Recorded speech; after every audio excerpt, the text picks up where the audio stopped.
Welcome to the Bodcast Season 4, Episode 1. In this season, we will be interviewing some of Kenya's top athletes. So today, we are honored to be joined by Sheena Miller, Kenya's CrossFit champion, one of them. She was Kenya's fittest in 2019, and she also represented Kenya in the 2019 CrossFit Games. And I'm sure there are many more accomplishments that we will hear about. Welcome, Sheena. Thank you so much for coming on to the podcast. Hey, Claire. Hey, guys. Thank you. Thanks for having me. Super exciting. Yeah, I'm Sheena. And it's just told me that my signal is unstable. So let's hope I stick around. We were just saying it's so typical. Sheena had a power cut. Andy always has power cuts. Actually, it has been really bad recently. Yeah, this week, like yesterday. We're rationing for Christmas. Yep. Yeah, possibly. No, we're sitting on the generator, so I have my lamp just in case. We are. I love it. Backwards. Just hope that if the internet stays with us, we're good. We're good. So Sheena, can you introduce yourself? Just tell us about yourself, where you work, where you live. In case people haven't picked up on it, you're not in Nairobi. No, yeah. So I live in Timau, basically on the foothills of Mount Kenya. Pretty chilly up here. It's a bit like Scotland. And yeah, so not in Nairobi. I owned a gym in Nanyuki. Sorry, Kia, you were saying your questions. My mind's gone completely blank. I'm terribly nervous, just in case. Don't worry. Yeah, just tell us sort of about how you got into CrossFit, sort of why and when. Yeah, basically your whole health and fitness journey in a nutshell. Cool. So yeah, I basically trained as a personal fitness trainer. I came out of school not knowing what I wanted to do. I wasn't terribly academic. I was sporty, but I wasn't driven, put it that way. So I came out of school, I did my A-levels and had no idea what I wanted to do.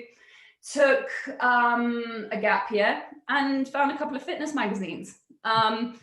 And got completely hooked on fitness magazines, and suddenly thought, well, this is possibly something I could venture into. Having said that, leaving school, it was kind of frowned upon that I didn't know what I wanted to do. They, in the schools itself, they wanted me to, get my UCAS form signed and go to university and be a lawyer, a doctor. That certainly was not going to happen. Yeah. So I left not knowing what to do. Found the magazines, decided I wanted to maybe be a personal trainer, went and trained in Cape Town. I must have been about 19. Did 1 year of personal training, did another year of sports management. Which I got my qualification for my personal training, not quite for the sports management because I didn't finish my coursework, got marks and everything, but I never got the certificate, which is not great. But again, I'm more of a practical kind of person. Didn't get the coursework in, but anyway, kicking myself for that because obviously I then ended up owning a gym. But we'll get to that. Came back to Nairobi, found myself a little job in a gym. I actually worked in Karen Country Club for a little time. Yeah. I did my personal training. I worked the floor as such, got some experience up there. And then I met my husband to be. And disappeared off to Tanzania, which was not sort of conducive to, on a farm in the middle of nowhere, wasn't really conducive to personal training and so on, and kind of lost my way with fitness big time. I had no real motivation. There was nothing, I don't know, completely lost it. We ended up moving back to Kenya. Long story short, I had kids, completely lost the whole fitness thing. And then actually in 2017, I was convinced to go into a newly sort of opened functional fitness gym in Nanyuki. And I put it off and I put it off and I put it off because it was CrossFit, you know, it wasn't called CrossFit the gym at the time, but CrossFit had a bad rep for all sorts of things cool and scary. So I avoided it and eventually bit the bullet, went in there, and that was it. It took one session and I was completely hooked and wondered why the hell I hadn't done anything for however many years. So yeah, that's kind of where it all started, back in this little functional fitness gym in Nanyuki. Wow, that's such a great story, and I didn't realize that you'd done your PT when you were so young. Yeah. What exactly is sports management? I guess it was all working around managing team management and facility management, basically. Yeah, so that was a good one. Yeah, exactly. But I mean, I had the knowledge and I had that, and essentially I didn't have a certificate, which I didn't need a certificate because I'm picking up and owning it myself. Yeah. But to be honest, to have gone out and got that experience that I should have got then would have been a massive help going into owning my own facility. Yeah. Well, I also just I just love how your story that you've only really done CrossFit since 2017. Yeah. And then in 2019 you were Kenya's fittest. You went to the CrossFit Games. That's incredible. Yeah, it was an opportunity. I mean, when it comes to, I picked up CrossFit or functional fitness at the time. We then bought the gym. We affiliated with CrossFit, so went on with that, and it hit me. I was a complete, you talk about being addicted to it. I was a complete addict. I loved it. Love what it did for me physically, mentally, and yeah, it just rolled from there. And you have with the CrossFit, you have these open sort of worldwide competitions, which everybody has access to around the world, which again seems pretty scary, but it's a lot of fun. And yeah, my competitive spirit kind of popped out, which it hasn't in a very, very long time. So it's, I can't really explain why or how, but just found something that I absolutely loved to do. So yeah, it just sort of escalated. And then we had the opportunity of qualifying to go to the games, which just sparked another little fire. And I'm not young. I'm not, I'm 38 years old, and these opportunities are going to come few and far between. So I found that opportunity and I ran with it, basically, because I didn't think there was going to be another chance. Yeah, I did that 2017 Open, and yeah, it was brutal because I was just trying to, well, same thing, heard about CrossFit, all the good and bad. So I like to try stuff for myself before I can sort of judge them. So it was like I was doing my bodybuilding, but also did quite a bit of CrossFit, and I did the Open, and yeah, it was brutal. So, but it was fun. I'm too competitive for CrossFit. I'll end up injuring myself. Yeah, that's why I keep away. I'm 40 years old, and for me to suddenly get into CrossFit now, it's like I would injure myself because I'm super competitive about everything I do. Yeah, so, I'm gonna. And I'll see someone doing more, and I'll be like, no, a couple more, and I'll just fall off. And that's the thing. You go into the Open saying, I'm just here to have fun, and then in the middle, exactly. Screw the fun. Exactly. I know myself as well. I can't just go and have fun. Yeah, but it's nice, No, for sure. whole community there, and it's a fun gym activity to do. So it was a nice experience. Yeah, that's what I Noted. like about CrossFit is the community feel of it. And when we came to your dip station, your gym in Nanyuki, it had such a good vibe, and I think a lot of CrossFit boxes can be a bit intimidating, but yours didn't feel like that at all. And the I guys think were very welcoming. There was no one trying. That was great. Yeah, like you're not a CrossFitter, so why? Everyone was very welcoming, which was good. Yeah, and you make CrossFit very accessible to everyone, which is great. No, that's awesome to hear. I mean, it's kind of if I walk into a gym in Nairobi, or if I walk into, I'm absolutely terrified. So I certainly would not want anyone to feel like that coming into my gym. The fear of God in me, I mean, to walk into a gym that I don't know what I'm doing, or I don't know the people, is terrifying. So I feel every person that walked into my gym, sadly closed now, I knew how they felt. So I certainly wouldn't want them to feel intimidated or not wanted as such. Yeah. And so before sort of you did CrossFit, what kind of fitness or any kind of mode of exercise were you into?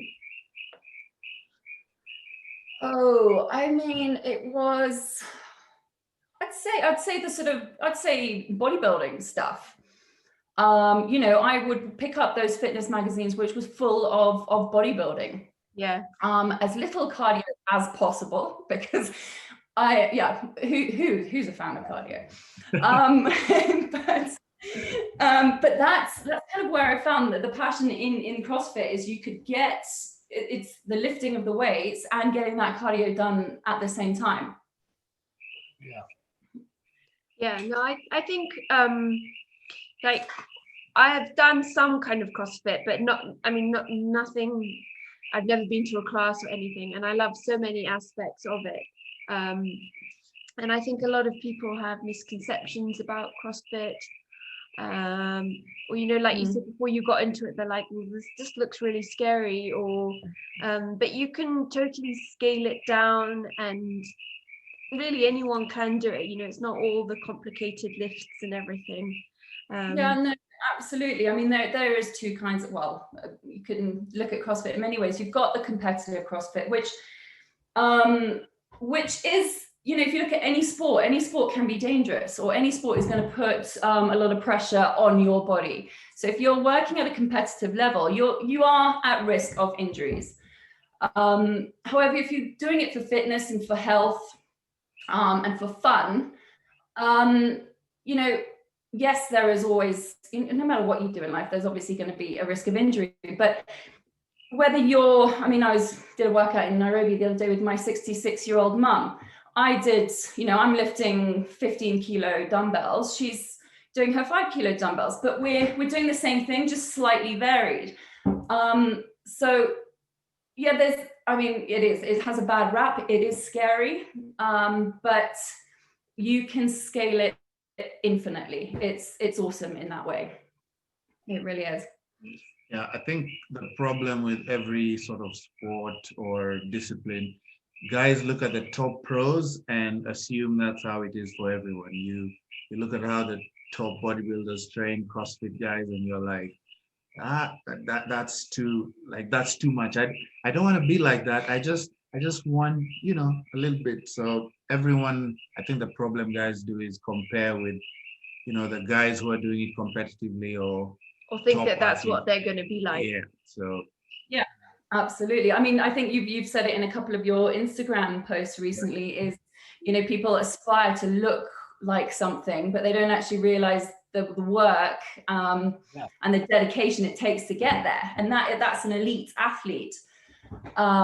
Whereas just being a normal sort of homebody who's interested in fitness and just, wants to be healthy, you've got to have realistic sort of expectations. Yeah, we were at the Dubai CrossFit Games. Was it 2018? Gosh. I remember being it- so jealous. we were blown away by those CrossFit athletes. They were incredible, absolutely incredible. And from from doing handstand walks, which you do, it's amazing, to lifting really heavy stuff, to running in the desert with weighted weights. I mean, yeah, it was incredible. I think CrossFit, like elite level CrossFitters, are some of the most impressive athletes in the world because of the broadness of the fitness need. And I think, you look at, some of the people competing at the top end, and I don't think people really appreciate the amount of discipline and hard work that goes into every aspect of the performance they're putting in. How many, like walking on your hands. That's one thing that would have me out of a competition straight away. We're like, walk from there to there on your hands. I'm like, nah. But you've got to practice those skills. It's a bit like I was talking about triathlon with my friend. I'm a decent swimmer, and I used to run marathons. But I'm not a decent enough swimmer to enter an open water triathlon. But I could probably work on it. And that's the thing. It's that dedication to being able to work on aspects. But when there's so many aspects, you know what's going to be in the games until you rock up. There's a lot to work on. Dedication goes into it. No, absolutely. I mean, from my sort of experience, just starting CrossFit in 2017 and then going to the games in 2019, really, to be honest, is not enough time. And could I do all the skills? Could I lift all those heavy weights? No, I couldn't, but I could do a bit of everything. As I say, it was a massive opportunity. And when it came to the Open, to qualify for that, I did those workouts 3 times just to make sure I hit those numbers. But yeah, when you're talking about your elite, there, Andy, it's the food. I had a tiny little sort of snippet of what those elite athletes go through. It's crazy food. I know you guys are really good at it. I'm not terribly good at weighing your food, at counting your macros, at working out. I was working out 4 hours a day. I was doing 2 hours in the morning, 2 hours in the evening, guzzling food. And it's you have to have a system behind you. You have to have your family, your friends who are accepting what you're doing, because it is not sociable.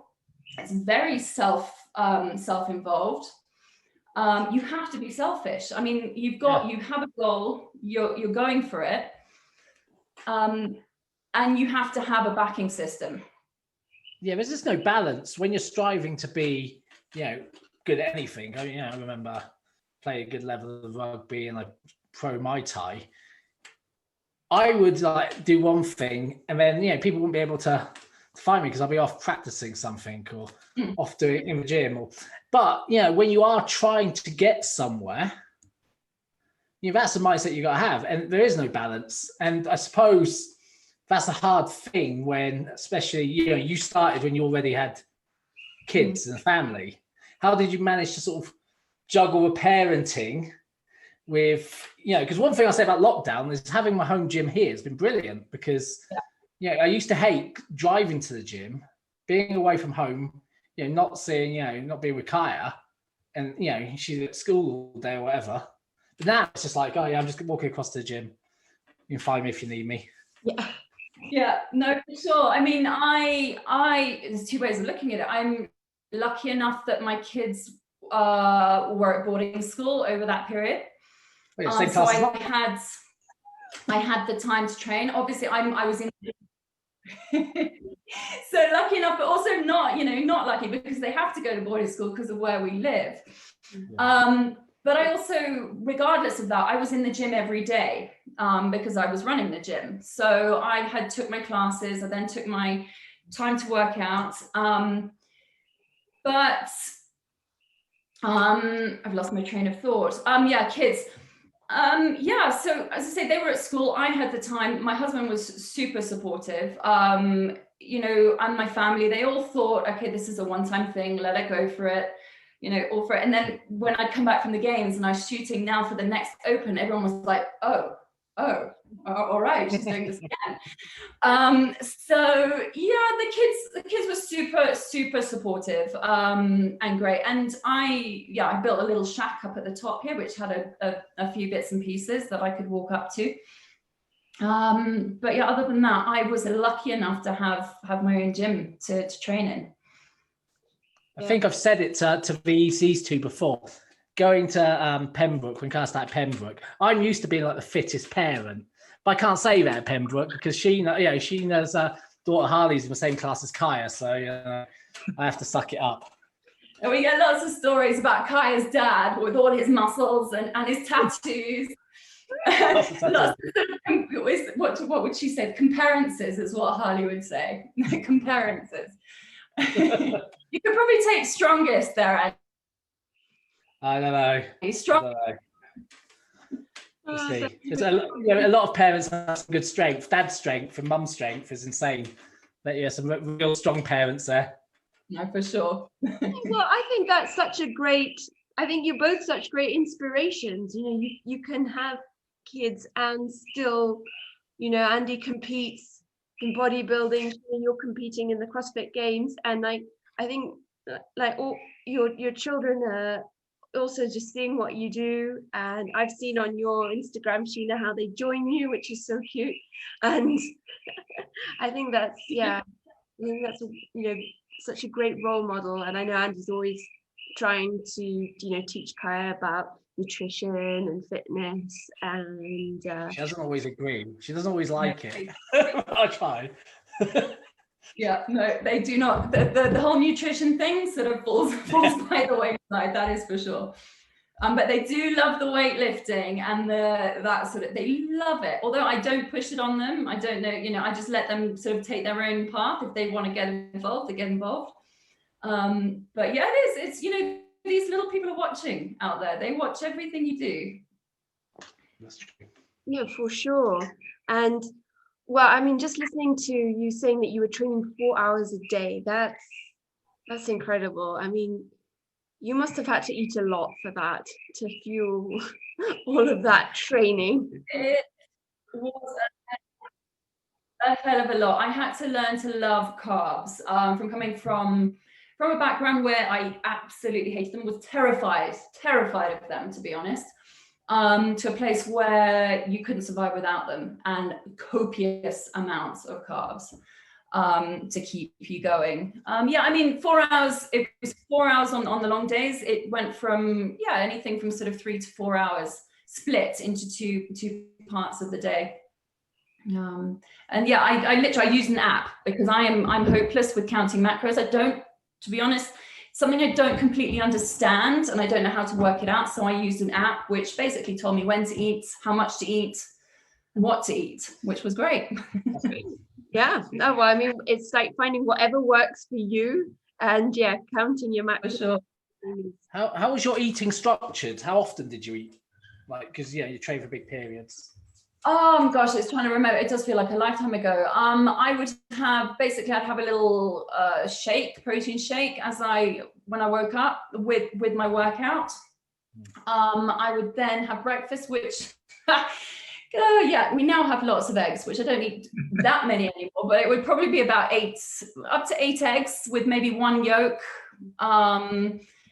Get the carbs in there with the toast and the fruit. And then you'd have a mid-morning snack.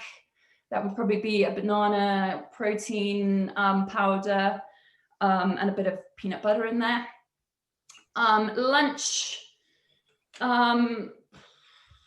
that was pretty hard because I was in the gym at lunch, so I'd have maybe my boiled eggs and my sweet potatoes, and that was really hard to get down. And then again, a little small mid-afternoon snack, and then dinner, and then before bed. That was the hardest. Was a huge shake just before bed. Your casein powder and that sort of stuff. And it was incredible. It just, it's a huge amount of food, and I just see what you guys eat, and it's hard to get down that kind of food. Yeah. Well, I think even harder for you to fit it around training as well. That must be really hard because that's a big volume. At least like when we're eating that much, it's. Oh yeah. I mean, we train once a day. Unless it's prep season, yeah. It's, yeah, but that's eating like that is a full-time job in itself. You're like, oh, better eat now, or you're not even hungry, and you're trying to. Yeah. You're tired. It's like I think I saw a post the other day saying bodybuilding is a privilege, and it's like when you're eating and you're like, yeah, at least you have the choice to be like, I'm tired of seeing food. So when you're eating, you're like, it's there's a reason. So stop complaining. Just so whenever I do like. Yeah. I do like my food. So I've really struggled to back down because I've loved having that opportunity to eat that food. Yeah. So, having cut my training down massively, and we'll get to that in a bit. Having to cut the food down has been really hard. Yeah, you get used to it. You even sort of look at food and that's 100 grams. Yeah, that's about this, and You don't want to be at the top end, but you want to come down just enough where you can get through your meal nicely. But still, that's still a lot of food. Yeah. How has COVID impacted your business, Sheena?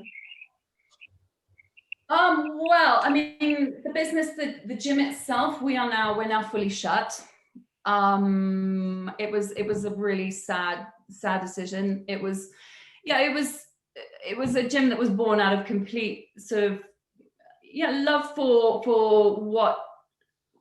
what fitness does for people. It was born out of we'd lost somebody really close to us, very close to that sort of time, and it was a sort of if we're not going to do it now, when are we going to do it? Go for it kind of situation. So it's the name, the Dip Station, is actually named after my father-in-law who passed away. His name was Dip.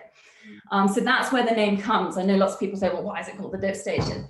So to close the gym was a huge decision. We had closed it already in August, 2 days before I had to fly to the States to go compete. We were closed down. Long story, but the doors were shut on us. We couldn't access our kit for 2 months. So we battled through that, then rebuilt it that November last year in another place. And then COVID hit us in March. So we kind of had to toss it up. We kept it open for a while. We had great landlords who were willing to back down, cut the rent, and then even give it for a few months free, which was awesome. But then I had to kind of weigh up the odds. I've got kids at home who are not at school. I can't go, even if we could go into the gyms with COVID, if that was allowed and whatever, I didn't feel terribly comfortable with it, to be honest, being in a gym setting. But if we were allowed to go back in, I still have kids at home that need to be educated, and I can't leave them. So if we do open, okay, I'm not educating them myself. Let me just put that out there. It's all online with the school, but somebody needed to be there to oversee it. So it was a tough call. And actually it was my dad who said, listen, you've got to either pull it now, or you're going to look down the line and say, well, either things would come right, or you're going to look back and say, damn it, I should have pulled it back then. Because financially it would have ruined the Dip Station. So in hindsight, it was a good move. It was awful. I had to let go of my trainers, my coaches. That was really hard. But now, I've gone remote. I'm online, which a lot of people have had to do. I am certainly not the kind of person I was not the person to be in front of a camera.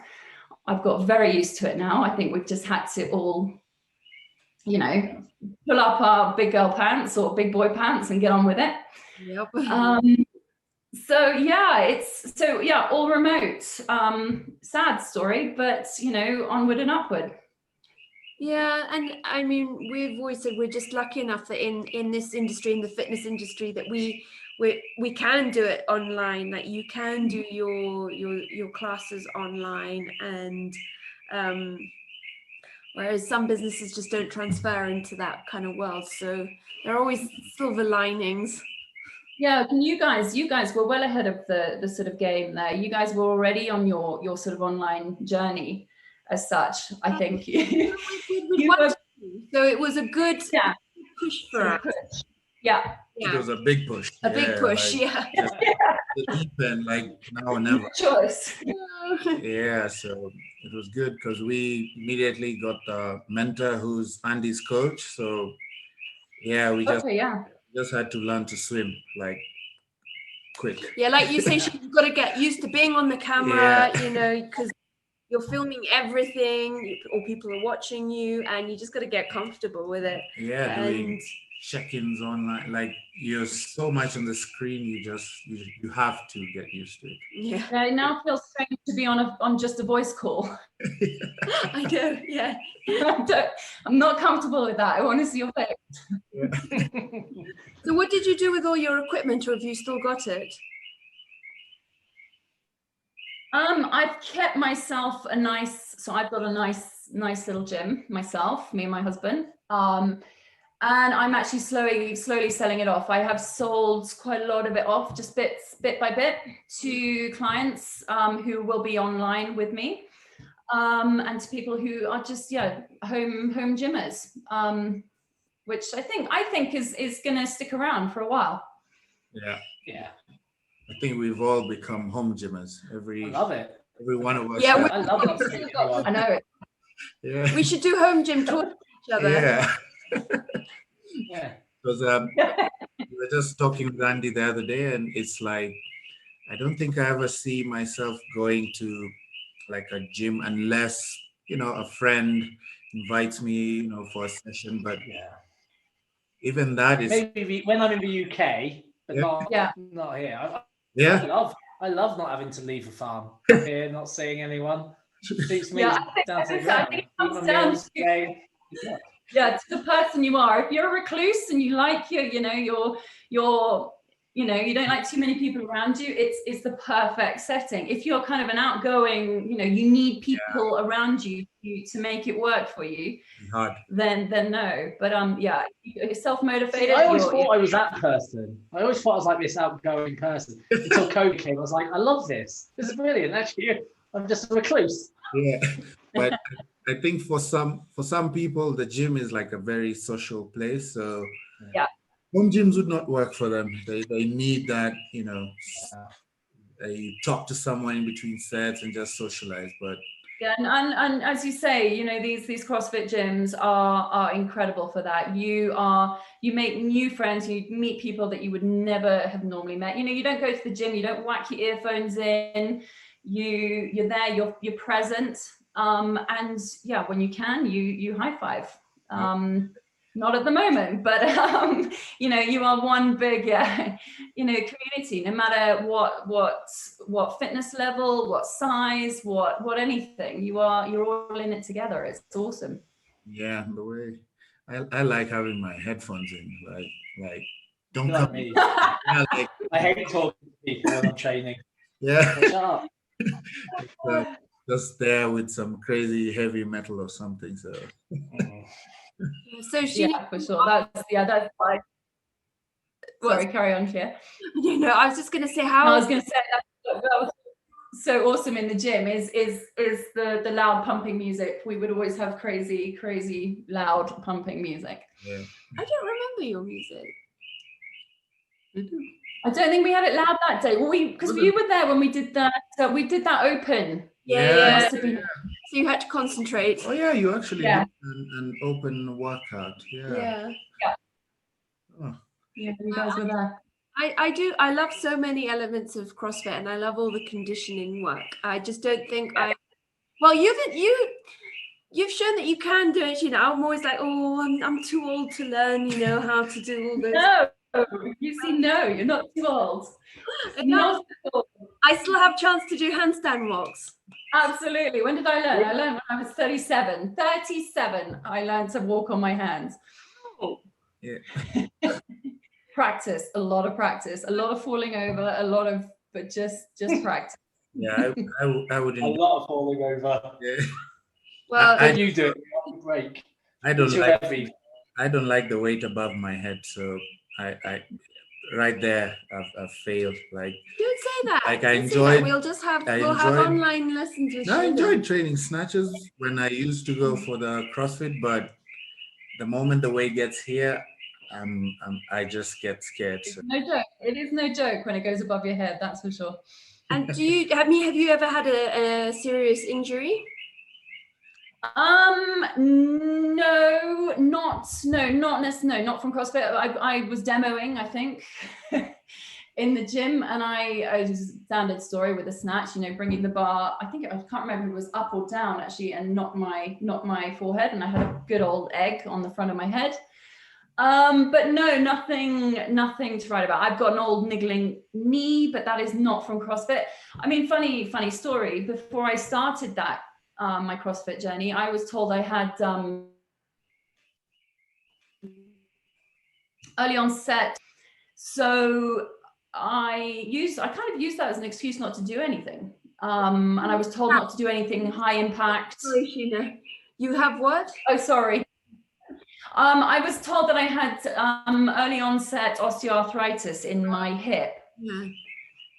So I was told no high impact, it's degenerative, take it easy.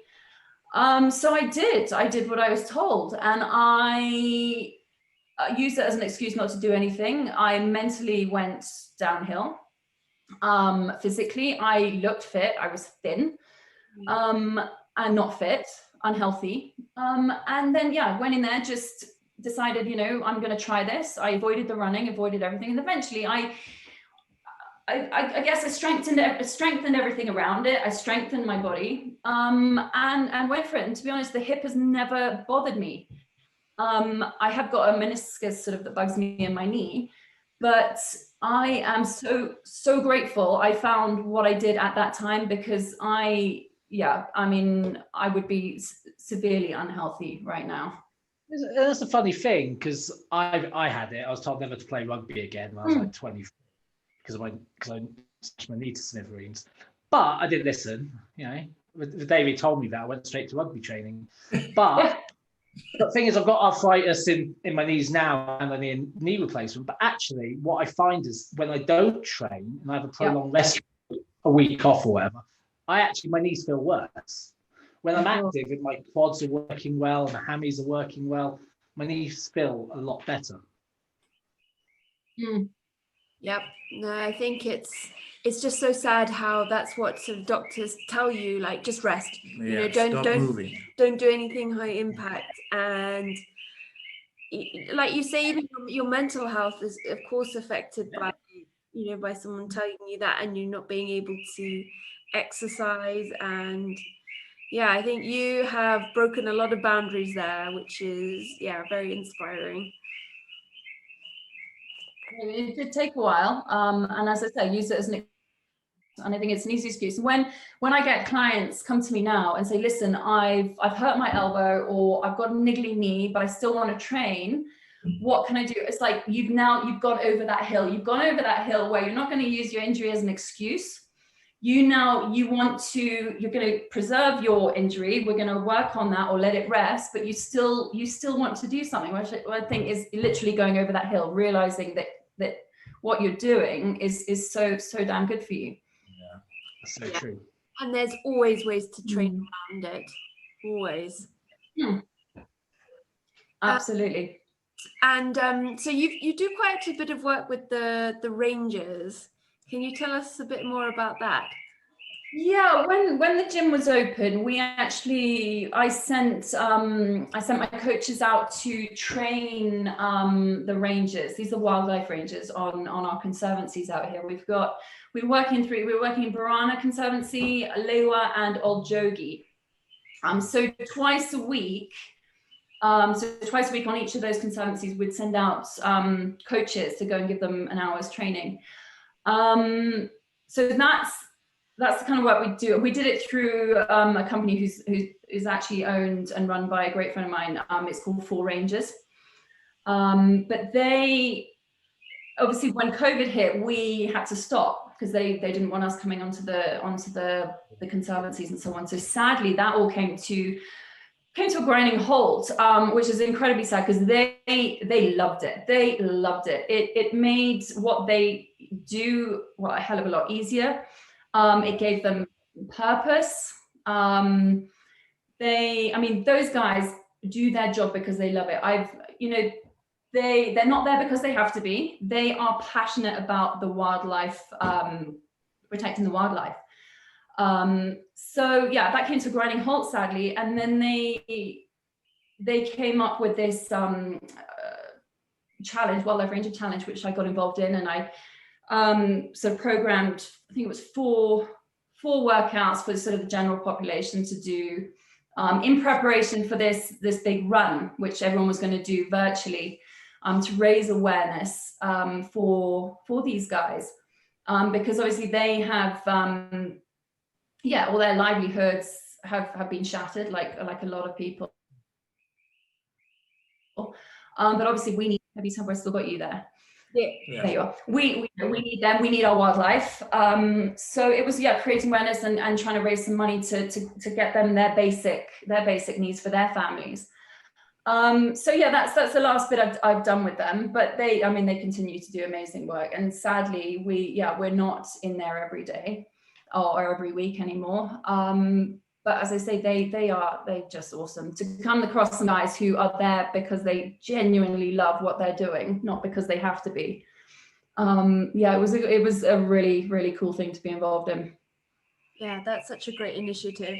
Oh, that's so sad that COVID got in the way of that, because I'm sure they loved it. And were you teaching them sort of proper kind of CrossFit stuff, or was it were you trying to sort of? It was it was based around functional fitness as such. They were donated through Four Rangers a bunch of kit which was imported from UK. Really, your dream CrossFit kit, which it got stuck in customs for probably over a year. So we missed out on all that training with the kit. My guys were incredibly creative with kind of coming up with workouts that didn't involve too much kit. But sadly, just as that kit arrived, we probably had a few months of training with the kit, and then we were cut off. So they've got state-of-the-art kind of barbells, bumper plates, all sorts of stuff out there now that they can use. It's just knowing how to use it properly. Wow. That is such a shame. Well, it is. So I'm hoping so I am moving away from this area, so I'm not going to be able to sort of be a part of that anymore, but I'm sure somebody, or hoping that somebody will kind of move into that space, because these guys deserve it. They really do. Yeah, for sure. So you are moving, and will you carry on with your online classes and everything, or what's the plan? Yeah, I'm moving sort of to a different part of the country where I'm pretty remote. I don't have many neighbors. I won't have many neighbors. More remote. Yeah. So I won't have that kind of physical one-on-one coaching as such, which is a shame. I do love my group coaching. I love it. But this is second best, and the fact that I can do it from the middle of nowhere online is awesome. And I keep thinking, I do occasionally think, can I do without this? But in the end of the day, I do love what I do. I love coaching. So I will try as much as I can to keep going with my virtual classes. Yeah. And you'll take your home gym with you. That is for sure. Yes. And I follow quite a few CrossFit people, not that many. I don't know what do you sort of see in your future? Like, are the games happening? I don't know what has happened during this COVID. They did happen. They did happen. They happened in on the ranch where it all began. So very small, no spectators, and everyone watched it virtually. So it happened with a very few athletes at the top 5 of each. Yeah. Different, but they got it done. Yeah. Okay. It is nice watching them though. Yeah, I saw clips of the last one. It wasn't that long ago. It was Yeah. like Yeah. a couple of weeks ago. Yeah, it wasn't long ago. I mean, you'd qualified. Was it for Egypt this year? Was that? Yeah, it was in 2000 and it was 2000. Yeah, it was this year. I've lost my years. Yes. COVID. So yes, I had qualified as a team member, a team of 4, and I qualified as in the Masters division. So I chose to ditch the Masters division and go and have some fun with a group of 3 others. And sadly, that all came to a massive end. There is still hope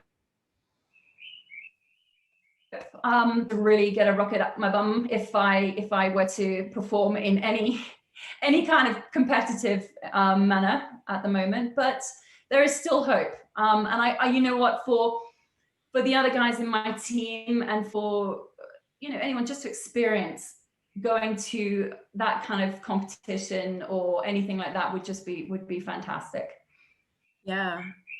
Okay. Well, that's so. When was that supposed to be, or is? I think it was meant to be April. Okay. April or July. Me and my dates, they are terrible. But April or July, something like it was April, been postponed till July, and then it got cancelled. Yeah. Something like that. Yeah, too many events cancelled this year. Yeah, it's been for sports and all any kind of competitions. It's been such a tough year. And 2021's better. Yeah, who knows? Who knows? Yeah, because now with you don't know if they'll have audiences in the stadiums or who knows how it'll happen now. Yeah.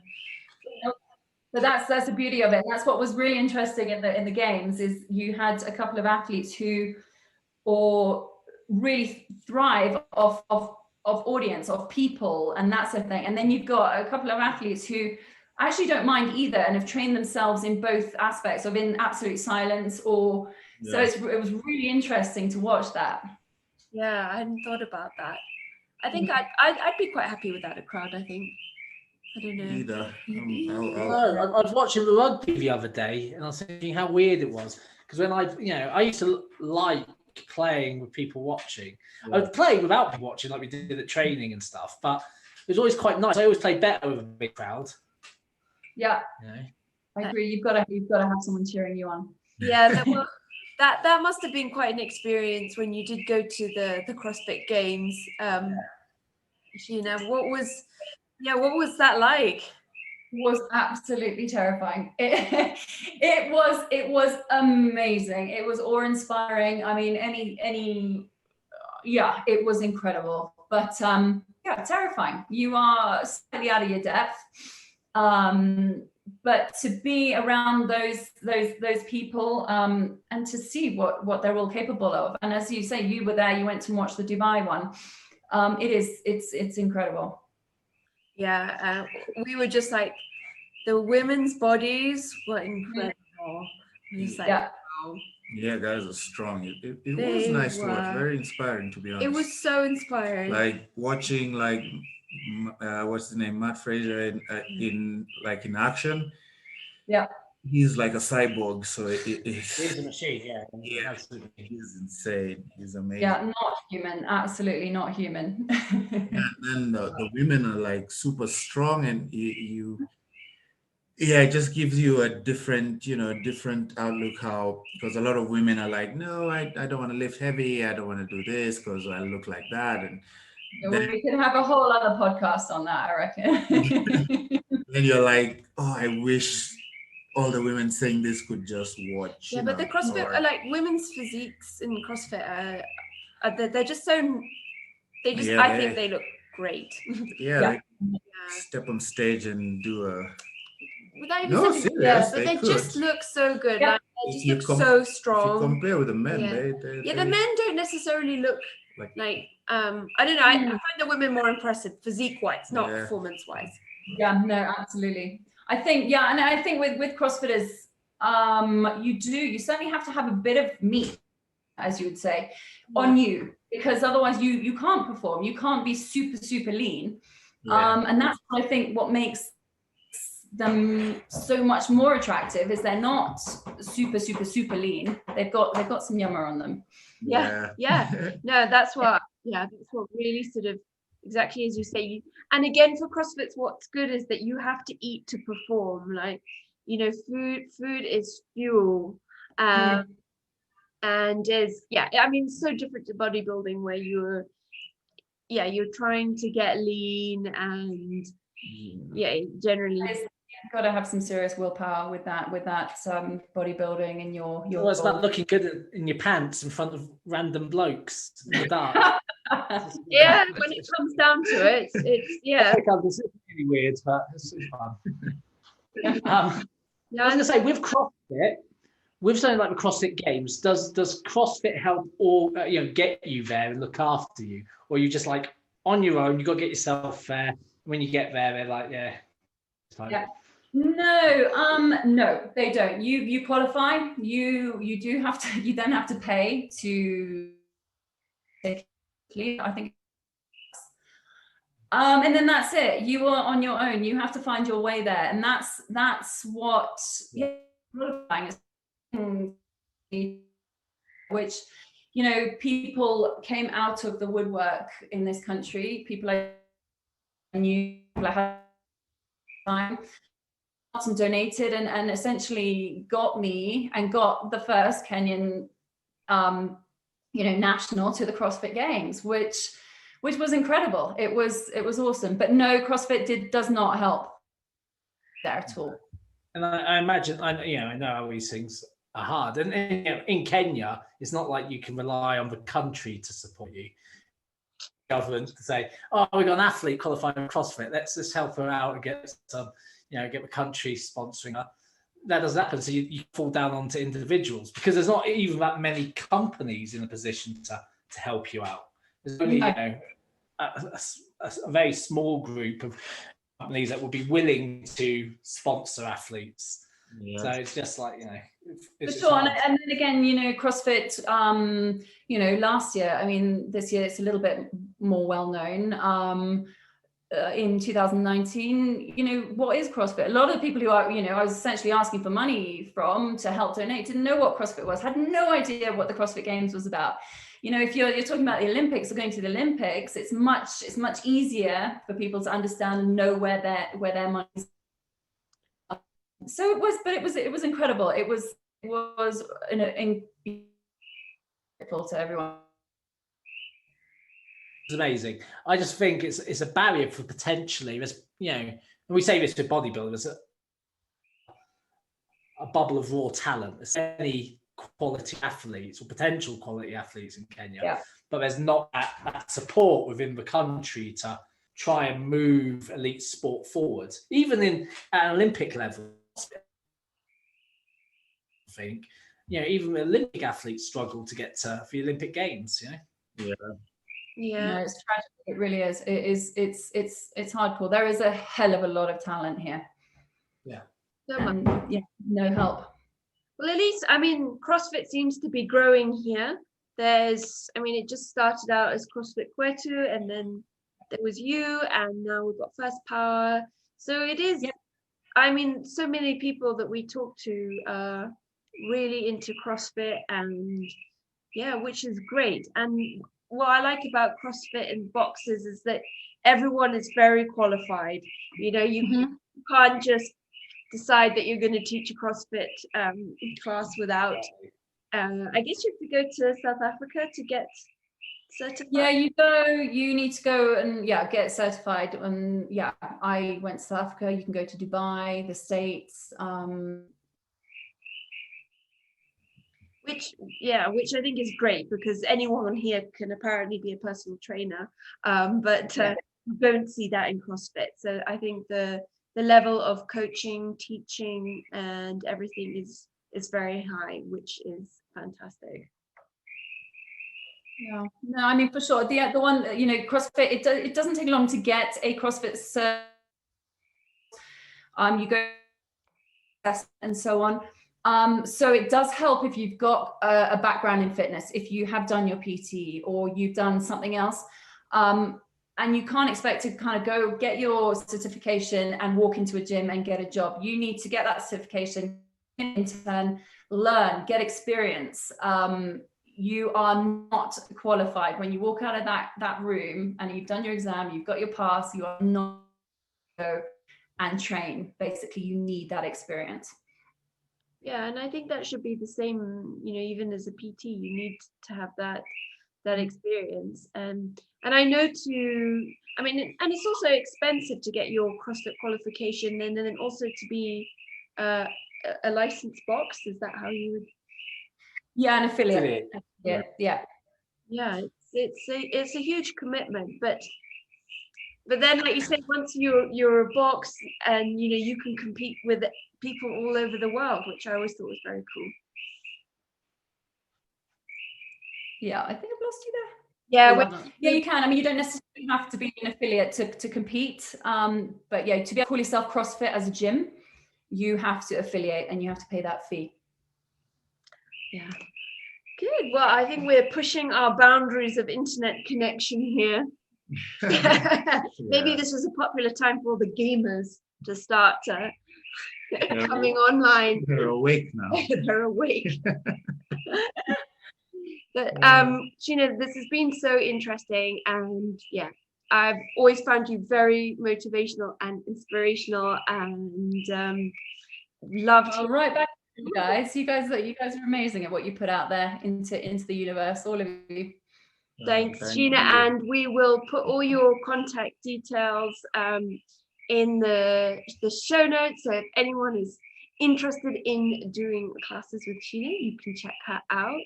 And if you have any CrossFit questions, if you have any CrossFit questions, you can send those to all of us, and we'll just send them to her, because we don't know much. we'll just forward all of them. But I always find, after talking about CrossFit, I'm always inspired to go and do more kind of CrossFit type workouts. And we really like this guy called Obi Vincent, and he's all about breaking the mold. He's a cross lifter, and we love like you don't have to just be bodybuilding, you don't have to just be CrossFit, do what you enjoy. Sure. Yeah, and I think people just get go knock out a week or a month of CrossFit and then come back. Just shock your system. Yeah, it would be a shock. I am slowly getting more cardio and conditioning workouts, but this was a good kick for me to get into those again. Not yet. I'm not not yet. Enjoying my off season. Still need to grow a bit of muscle before I start running around and jumping up and down. Yeah. Preserving every ounce of lean tissue I'm working for. So maybe sometime next year. No, this year was just grow, move enough and grow more. So I'll watch her do it. I'll train her. I'll set up. I'll do the setup for her. Everything, time, but we'll have our own little CrossFit championship. Great. Well, thank you so much, Sheena, for taking the time to join us, and I hope the power stays on for you over there in Nanyuki. Thank you so much. The generator. Thank you, guys. Thanks for having me on. It was awesome to chat to you. Okay. See you in the next episode.